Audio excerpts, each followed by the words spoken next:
भाई लोग तो हमनी के निकलर नहीं सब वीडियो बनावे के चक्कर में तो देख सकता नहीं कि एने जोन है रोड बावे ई सनबारसा के तरफ जाला आ जोन है रोड बावे ई जाला सेमरिया के तरफ। आई जोन गांव पड़ी ई रूपन छाप गांव पड़ी, रूपन छाप पंचायत में ई पड़ेला। आई देख सकता नहीं तीन बहुत बढ़िया गाछ वृक्ष बा जोन की यहाँ लोग बैठेला। ये पुल पर देख सकता नहीं कि बैठे के जोन बाकी एक तरह से मने कुर्सी टाइप में बावे ना, देख सकता नहीं कि दो आदमी बैठल बावे। लेकिन एगो बहुत ही बढ़िया कलाकार जो कि हमनी के भेटैनी है, हमनी के बड़ी खुशी मिलल, बड़ी दूर से घूम के आइनी असल कि हमनी कभी तक एगो वीडियो बनावे के मौका ना मिलल। लेकिन बाद में हमनी के एगो बहुत ही कलाकार से हमनी के भेंट भइल तो हमनी के कनिया से कि यहाँ के वीडियो बनाई सन। तो चली हमनी के यहाँ से पूछता इंसान की जन यहाँ के लगे टैलेंट बा जोन कलाकारी बावे, लेकिन वो देखता नहीं कि जोन यहाँ के बानी यहाँ के एगो मनोज शर्मा के नाम लोग सुनले होखम, मनोज शर्मा व्यास के नाम लोग सुनले होखम। हूबहू उहे सेम कॉपी बानी यहाँ के, काहे से कि इहों के आंख से दिखाई ना देला। लेकिन जोन कलाकारी बा जोन गायकी बा यहाँ के बहुत ही मतलब ऊंचा आवाज यहाँ के बावे, बहुत ही आलाप लेके यहाँ के गावे नहीं। तो चल के यहाँ से हम दू तुम पूछम सकी आखिर यहाँ के जोन टैलेंट बा कैसन बावे। चलिए आई तो सबसे पहले तो हमनी के चैनल में राउर स्वागत बावे। धन्यवाद। धन्यवाद। का नाम पड़ी राउर? राजेश प्रसाद। राजेश प्रसाद। यहाँ केंग आइल बनी जमाक से ना लौकेला तो चल के आ जानी। अभ्यास बा, रात दिन हम आवत जात रहे नहीं। अभ्यास रोड के हो गइल बावे, एक एगो रोड में डेली चलत है तो अभ्यास हो गइल बा। अभ्यास हो गइल बा। देख सकता नहीं कि यहाँ के आंख से ना लौकेला, लेकिन यहाँ के घर कम से कम नहीं पड़े तो 500 मीटर के दूर पर घर बावे। लेकिन रोज यहाँ के आवे नहीं जानी, रोज आवे नहीं जानी। कहीं ना कहीं हो सकता कि जेकरा आंख ना रहला मन के आंख से हुआ के देख के अपन जोन सफर बावे तय करला आदमी, तो इहों के रोज आवे नहीं जानी।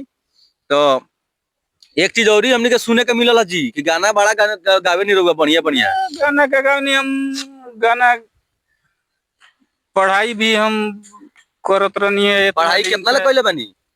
पढ़ाई हम बीएड क के हम राजनीति से हम एमए कोई नहीं। एमए कोइले बानी राजस्थान जोधपुर विश्वविद्यालय पढ़त रही तो पर आके यहीं रहे। हाँ जन पर पढ़ते तो आके यहीं रहे। लेकिन एगो नेत्रहीन के स्कूल होला जवन लुई ब्रेल के माध्यम से पढ़ल जाला, अंगुरी के इशारा से ऊपर बिंदु होला रे। हाँ बिंदु 6 गो बिंदु से जवन फ्रांस के वैज्ञानिक रहले लुई ब्रेल, हाँ उनकरा मन में चिंतन भइल कि सब लोग पढ़ता लिखता लेकिन एगो जेकरा आंख से नइखे लौकत ओकरा खतीरा कुछ करे के चाही ताकि वो समाज के धारा से जुड़ सके। तो ओकरा के पढ़े लिखे खतीरा फ्रांस के वैज्ञानिक लुई ब्रेल नाम से वहां के नाम के रन से रहनी की माने कि जेकरा नइखे लौकत वहां के पढ़ावे खतीरा का कइल जाओ मन में चिंतन भइल। अच्छा तो वहाँ के 6 गो बिंदु के अक्षर बनौनी जवन की कागज पर उभर रहेला, मशीन से लिखाला, हेंगा अंगुरी के इशारा से पढ़ल जाला। मोटा अक्षर हाथ से टो के ओकरा के माने पढ़ल जाला, अंगुरी के इशारा से वहां के माने बनैले रहनी वैज्ञानिक जी। तो वही के तो वही के माध्यम से पूरा विश्व में जवन जेकरा आंख से नइखे लौकत उ लोग पढ़ता लिखता। बहुत सारा स्कूल बा, अपना दरभंगा में बा, पटना में बा, समस्तीपुर में बा।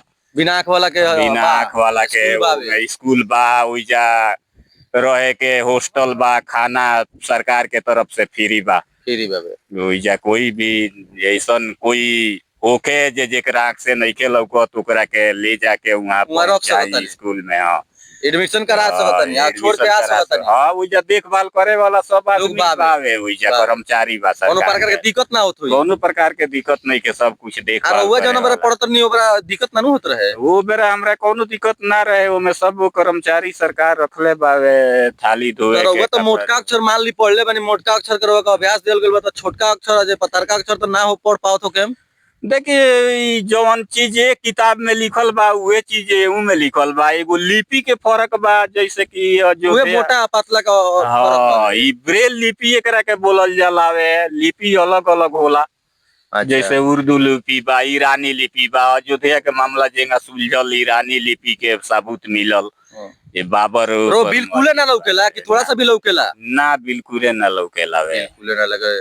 देख सकतनी गाइस जौन कि यहाँ के घर बा 500 मीटर दूर पर घर बावे, लेकिन यहाँ के 500 मीटर के दूरी जौन तय कर लेतनी नेत्र यहाँ के नहीं खे, तो मन के नेत्र से यहाँ के दूरी तय करतनी। कहीं ना कहीं होता कि रोज जौन चलतनी रोज वहाँ के चलते चलते का हो गल बा, रोड का अभ्यास भी हो गल बा, रोड के कुछ अंदाजा यहाँ कर लेल बानी।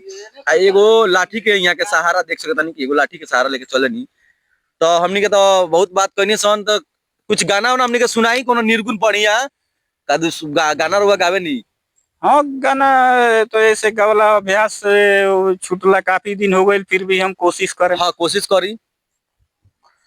एगो निर्गुण बा, ए भामारवा के तोहरा संग जाई, भामारवा के तोहरा संग जाई, आवे के बेरिया सब कोई जनले, आवे के बेरिया सब कोई जनले, दुआरा पर बाजेला बधाई, भामारवा के तोहरा संग जाई, भामारवा के तोहरा संग जाई, जाए के बेरिया केहू न जनले, जाए के बेरिया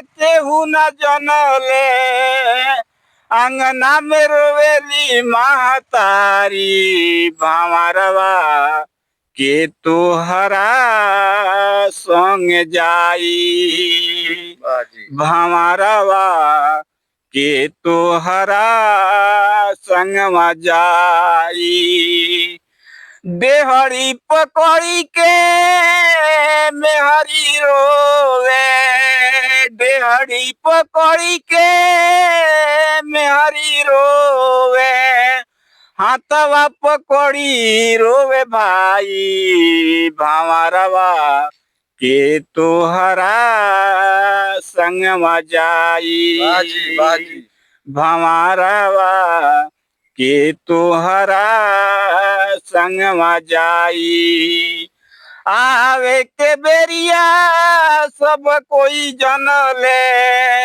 आवे के बेरिया सब कोई जनले, दुआरा पर बाजेला बधाई, भामारवा के तोहरा संग जाई, भामारवा के तोहरा संग जाई, जाए के बेरिया केहू न जनले, जाए के बेरिया केहू न जनले, अंगना में रोवेली महतारी, भामारवा के तोहरा संग जाई, कहत कबीर सुनो भाई साधो, कहत कबीर सुनो भाई साधो, जो इस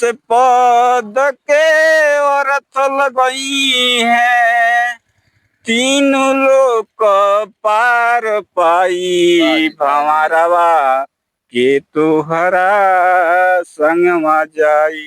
देखा लो भाई लोग, अगर व्यास जी के गाना अगर अच्छा लागत हो तो कमेंट में तनी जरूर लिखिए लो कि व्यास जी के गाना आखिर कैसन बा। अगर नीमन लागत हो तो नीमन लिखिए लो, खराब लागत हो तबो लिखिए लो, लेकिन हमारा तो नहीं लागत तार लो खराब लाई का से जोन यहाँ के राग बा, जोन यहाँ के आलाप उठाओ तनी कहीं ना कहीं निर्गुण के जोन पहिलका माने व्यास लोग गा के चल गइल बालो, वही के एकदम हूबहू यहाँ के निर्गुण गावत तनी।